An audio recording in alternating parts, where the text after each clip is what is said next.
D4 white bese wena ublack udlale i-knight 2 uyibeke lapha ku F6 uzobe sedlala ipawn C4 ngoba akakwazi ukudlala leli ku E4 uzodlala C4 still kodwa ngala maphone akhe amabili center ukwazi ukucontrol ama spaces amaningi mawubuka lapha ngalama pawn akhe control ama spaces amaningi okusho ukuthi wena unayo ipawn njengamanje center ngifuna uphushe E5 ipawn lakho libeke E5 athe uchallenge lapha icenter yakhe le ese right uzolidla ipawn awukwazi ukudla back same time because awunayo ipiece uzobe ubalekisa i-knight kodwa le knight uyibalekisa ngendlela yokuthi ikwazi uku-attack le pawn futhi uzodlala i-knight yena to defend le pawn ukuthi mawuyishaya nge-knight yakho uzoyishaya so la uzobe usewuphusha wena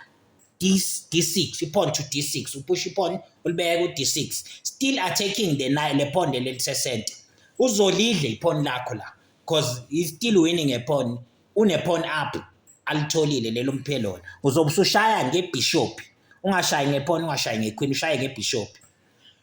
la sifuna ukuthi aphushe le pawn leli ku H5 aphushe ipawn to F3 ukuze attack leli pawn lakho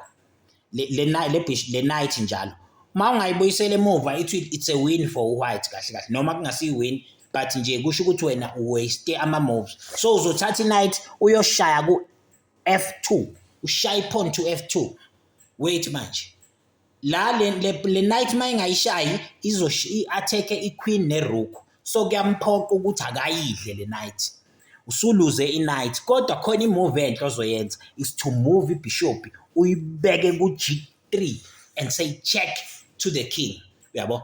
into eseyenzekile le bishop might check i-king ayikwazi ukubuyela emuva because mawuthi uyabuka iqueen yakho nequeen yakhe kuqondene kusho ukuthi next move usishintsha ama-queen wena uthatha iqueen uyoshaya iqueen yakhe akakwazi ukuhlehla ngeking ayo protect iqueen so kuyamphoqa ukuthi akadle ibishop mayedla ibishop sesithatha iqueen siyoshaya iqueen yakhe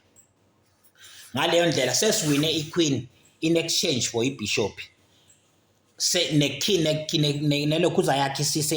isisenkingeni ibishop so uzodlala i-knight to defend that bishop and also le knight mawuthi yayibuka ukuthi defendele bishop le knight kodwa futhi attack iqueen so sekuzomela uthatha iqueen uyibalekise indlela right yokuyibalekisa la uyithatha uyibuyisele back ku D8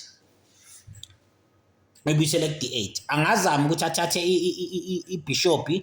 ayibeke ku G5 thatha ibishop yakhe abeke G5 attack iqueen yakho queen is under attack kwa ibishop but the best move to do ngoba sesiyalida kahle kahle sekumele sizame uku-exchange ama-piece ukuphusha ipawn to F6 sivimbe le bishop yakho ukuthi ingakwazi ukushaya iqueen yethu right angathatha irook ayibeke ku D5 ayibeke lapha ku D1 attack iqueen nala kulula uthatha iqueen uyibeka ku E7 just ukuthi ibe safe sekuyaphoqa ukuthi akamuve ngebishop manje ayibalekise because i-under attack lapha so uzothatha ibishop ayibeke ku F4 thatha ibishop ayibeke F4 leya bishop mayibeka F4 usazama ukuthi u-attack le pawn but la kukho akuthena azokwenza thina fanele sivele sikhasele so la uvela uyakhasela to bring more pieces ukuletha ama-piece amaningi egamini mayephusha uzophusha F4 uzophusha E4 uzobe usuthatha irook uyibeka lapha ku D8 ukuze uforce exchange uzodlala ibishop ukuthi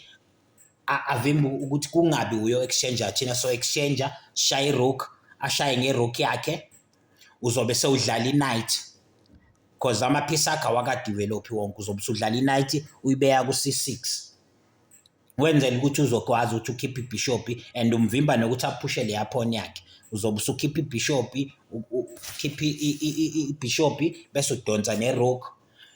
uzoyi-exchange nayo kule file le ku D5 because eventually sewuyalida la kubalekile ukuthi u-exchange ama-pieces ukuze ukwazi ukusheshe uyiwine igame nokuthi ibe simple so umuntu mawudlala naye wena usulida ngepiece kulula ukuthi umudle mase ama-piece usuwa-exchangeile ukuthi sekuwuwena kuphela oselinama-piece angakwenza ukuthi uwine angakwenza ukuthi uwine u-opponent engasenayo. Cela uyizame nale